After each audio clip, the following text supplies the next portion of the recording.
Okay, so now it's time for the Chapter 6 review.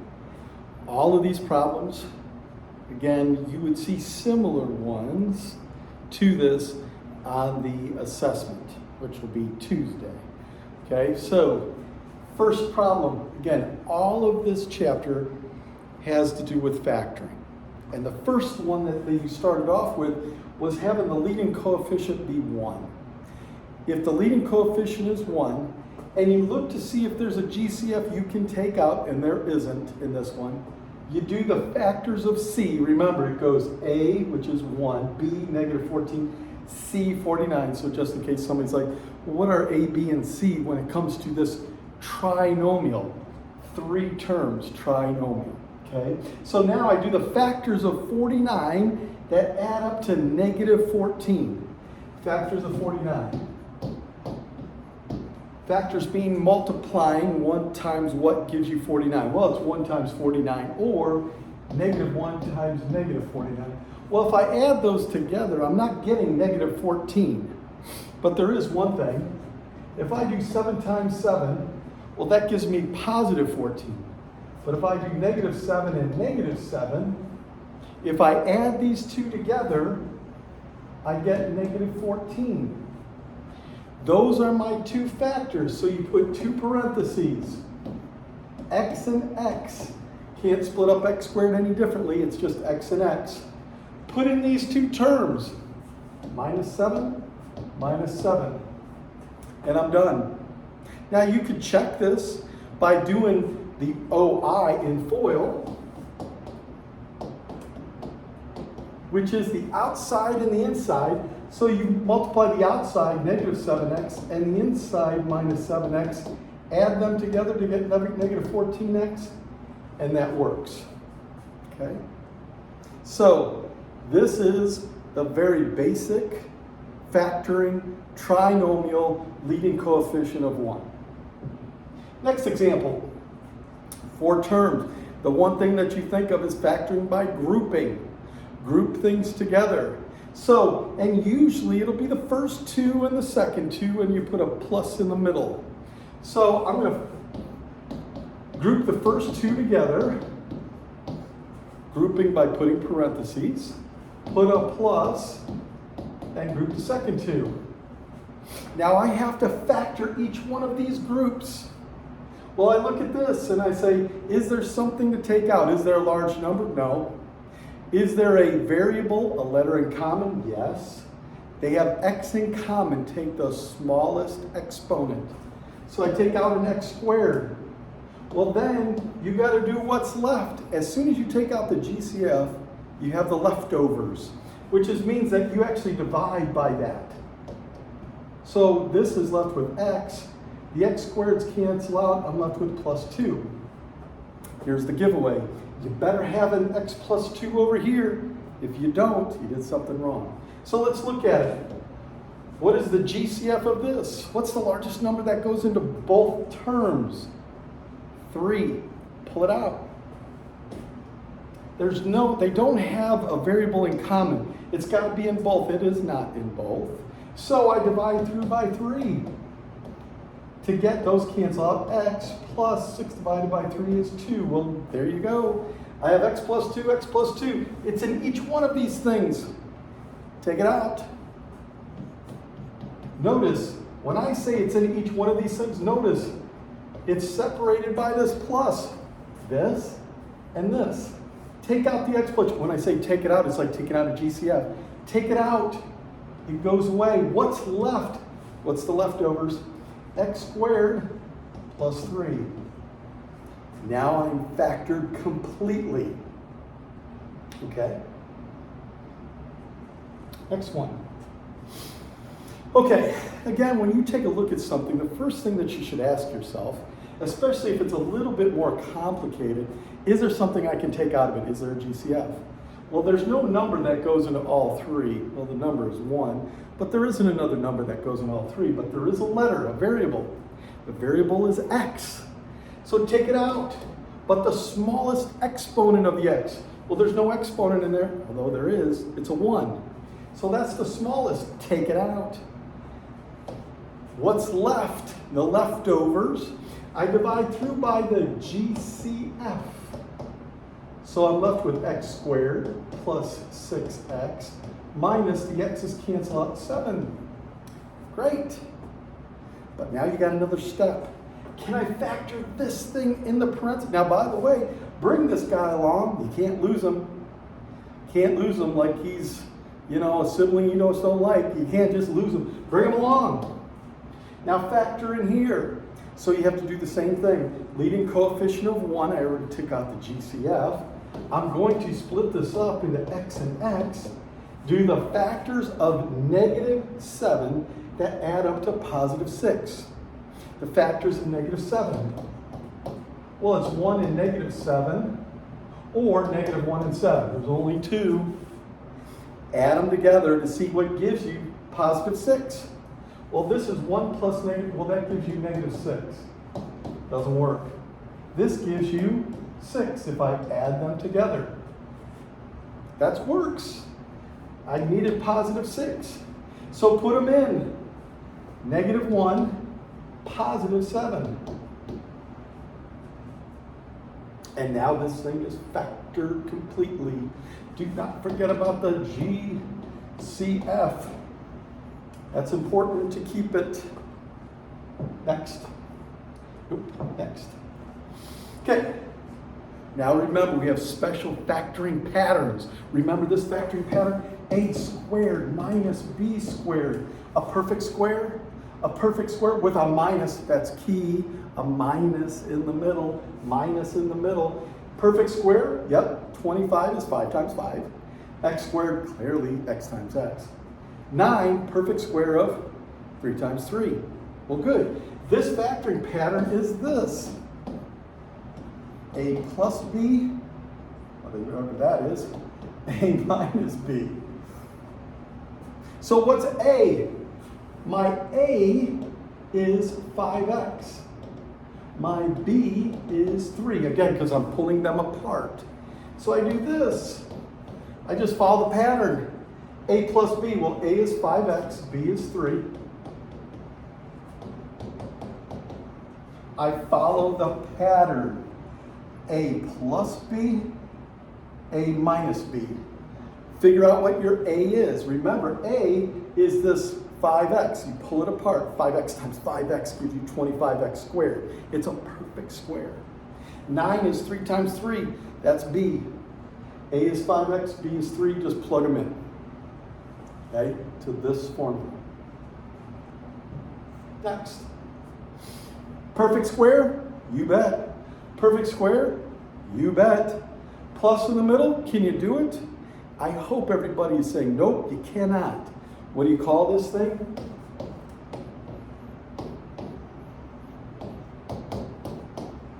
Prime. It's prime. You can't do it. There's no formula to do this with a plus in the middle. Okay, prime. Next. Perfect square? Because what's 4y squared? It's 2y and 2y. 36 a perfect square? 6 and 6. Minus in the middle? I don't know why I'm doing that. But yeah, now you have it. So A is 2y. Notice because I pulled them apart. B is 6. Plug them into the formula. A plus b, a minus b. 2y plus 6, 2y minus 6. Pull them apart. Now, here's another way that you could do this. In fact, this is one way that I would give you credit for. But the one thing that I haven't really talked or harped on too much is, can I take out a GCF of this? So if I do it over here, 4y squared minus 36. Is there something to take out? Well, there's a GCF. 4 goes into both. 4 goes into both. Well, I'm just left with y squared minus 9. Perfect square? Yep. Perfect square? Yep. So but bring this along. Remember, bring the GCF along. Y plus 3, y minus 3. Because if I had to do it over here, remember what I have to do. They had to take something out of this. There's a GCF in here, that's 2. A GCF in here, that's 2. So the thing that I would suggest, look to see if there's a GCF you can pull out first. Okay. Next, this is a prime example. Is there something I can pull out first? Yep, because 2x to the 4th isn't a perfect square. 2 times 2, no, that doesn't work. So pull out a 2. 2 is the biggest number that goes into both. Take it out. What's left when you take it out? Remember, you divide by 2. What's left? Well, I have x to the 4th minus 32 divided by 2. Hope everybody there is saying 16. Okay. Perfect square? Yes. Anytime that you have an even exponent, it's a perfect square of something. So if I gave you x to the 6th, this is x cubed and x cubed. Anytime that you have an even exponent, it's a perfect square. You can split it apart. So x to the 4th is x squared and x squared. Cool. 16, 4 times 4. Cool. Minus in the middle. Perfect. So now bring the GCF along. A is x squared. B is 4. Now I just plug it in. X squared plus 4. X squared minus 4. Now don't be fooled. If you're looking at this, say to yourself, is there more? Can I take out more? Is it factored completely? 2, yep, nothing to do with this. Perfect square plus in the middle, can't do anything with it, bring it along. Perfect square, minus in the middle. I gotta do that pattern again. A plus B, A minus B. So A is x, B is 2. I hope you see how I'm getting the A's and B's. A, split it apart. B, split it apart. So now the factoring pattern is A plus B, A minus B. A plus B, A minus B. That is factored completely. There's a lot of steps here, but you can see you keep breaking it down until it's factored completely. Okay? Nothing on that slide. Okay, here's where we get it a little bit more difficult because it's like, I can't take anything out. There's no GCF. I suggest the trial and error, but I know people do sometimes do it by grouping, and that's perfectly okay. I'm going to show you the trial and error. Here's the trial and error. There's only one way to split up 7x squared. 7x and x. There's only one way. It's 7x and x. That's the only way to split that up, and that's what I would start with. A minus and a plus. A minus followed by a plus means that you have 2 minus signs. I'll say that again.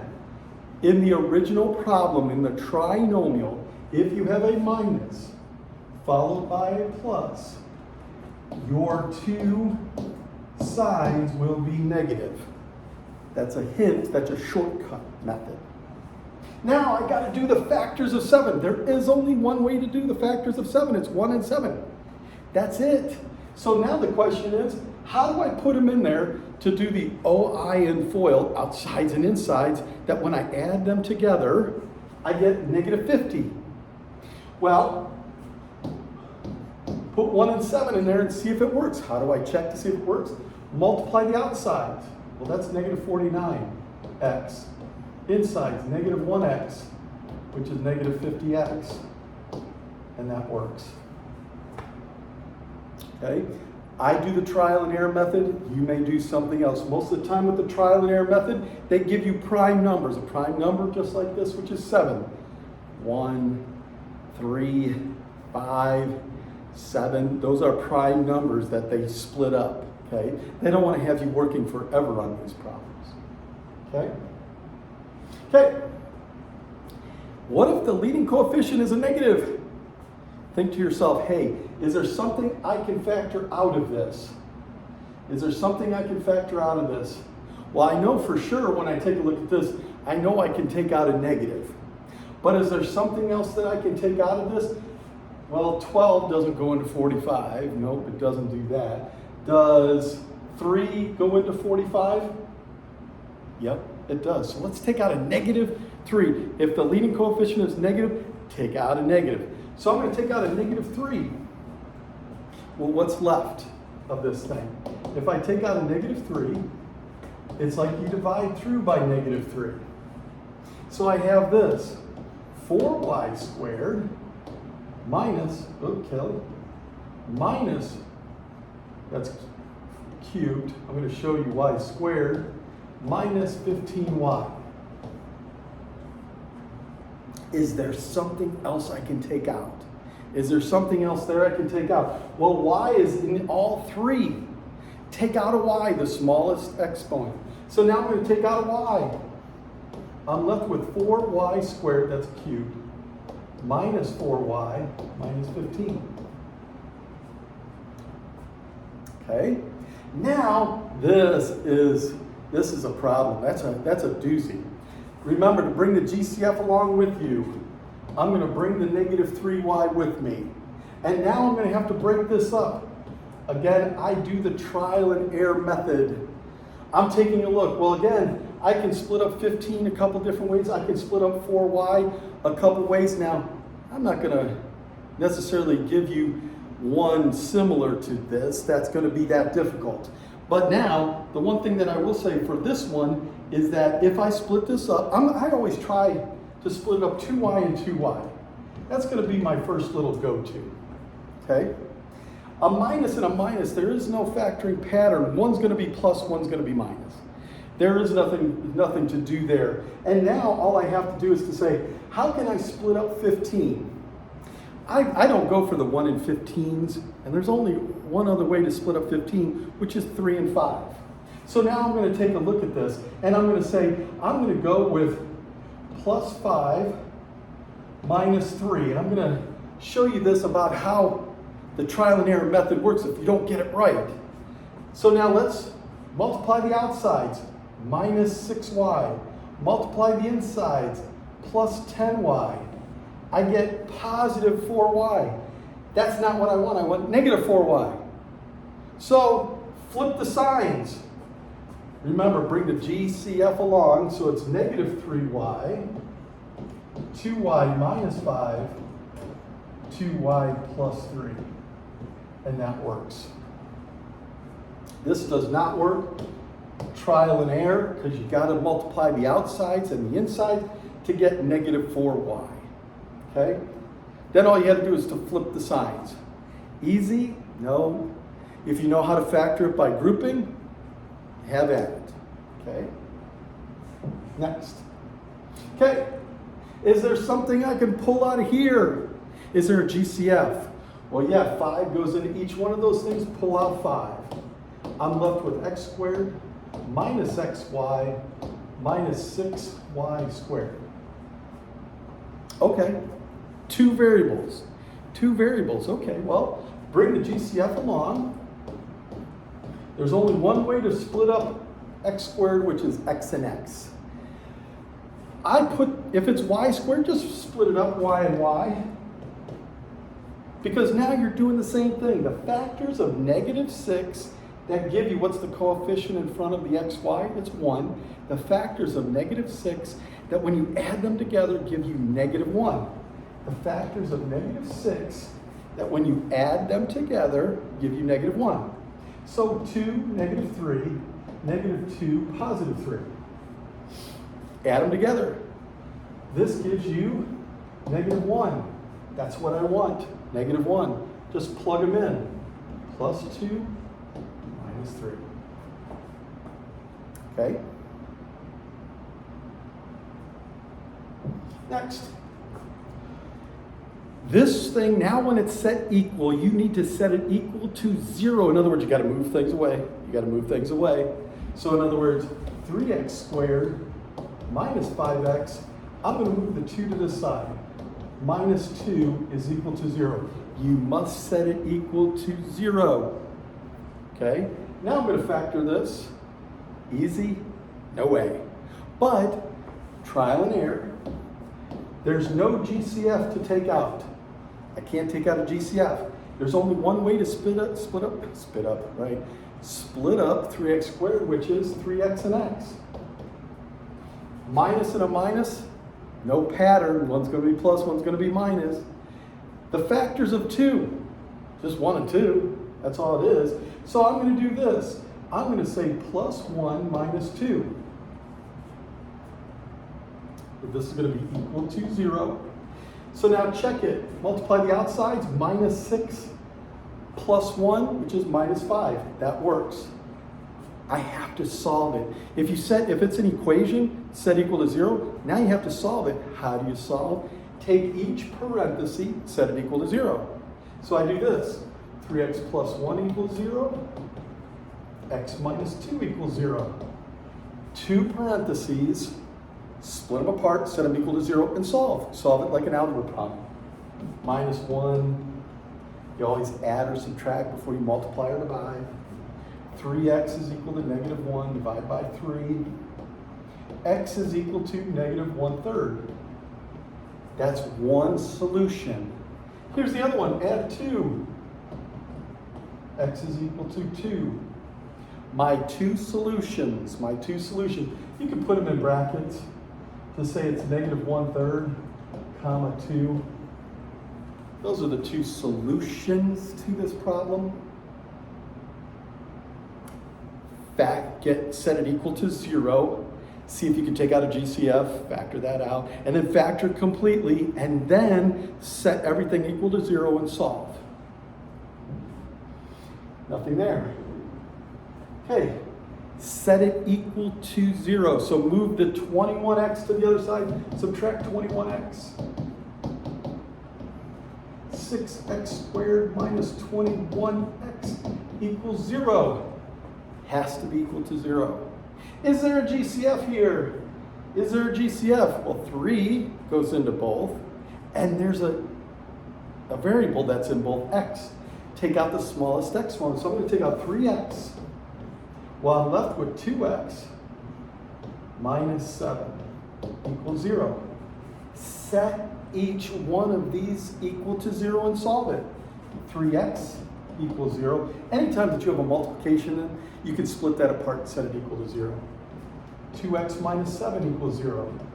Well, if I divide by 3, 0 divided by any number is 0. So x is equal to 0. Add 7. 2x equals 7. Divide by 2. X is equal to 7/2. And those are my two solutions. My two solutions are 0 and 7/2.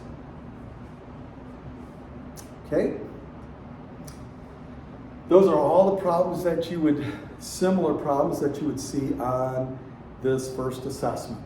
So study this, study some other stuff, and I will see everybody on Tuesday.